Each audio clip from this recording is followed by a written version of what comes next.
Hello friend, welcome to my video. তো আজকে আমি ডিউটিতে গেছিলাম সকালবেলা ভোট দিয়ে, দেখতেই পাচ্ছ। কিন্তু একটা জিনিস খুব শেয়ার করতে ইচ্ছা হলো, যেটা হচ্ছে আমাদের আমাদের এই পশ্চিমবাংলায় ভোট মানে একটা ভীষণ বড় আতঙ্ক। আবার ভোট মানে ভীষণ বড় একটা আনন্দের বিষয় অনেকের কাছে। এটা একটা উৎসব বলেও মনে হয়। তো যাই হোক, কিন্তু কথা হচ্ছে এটাই যে ভোট মানে আতঙ্ক হওয়াটা কেন, কিসের জন্য? কেন মানুষ ঘর থেকে বেরোতে পারবে না?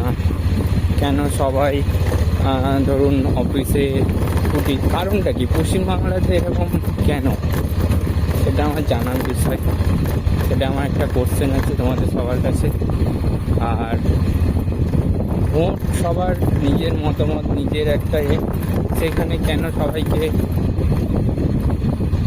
হুমকি দেওয়া হবে? কেন সবাইকে বলা হবে তুমি এটা করবে, তুমি ওটা করবে, তুমি এখানে ভোট দেবে? কেন?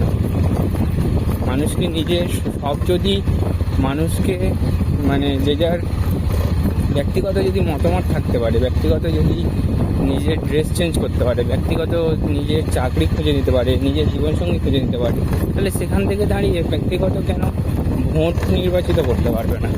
এটাই আমার মতামত। সবাই জানিও। আস্তে আস্তে বাড়ির দিকে যাচ্ছি, যাই। টাটা, নেক্সট ভিডিওতে দেখা হচ্ছে।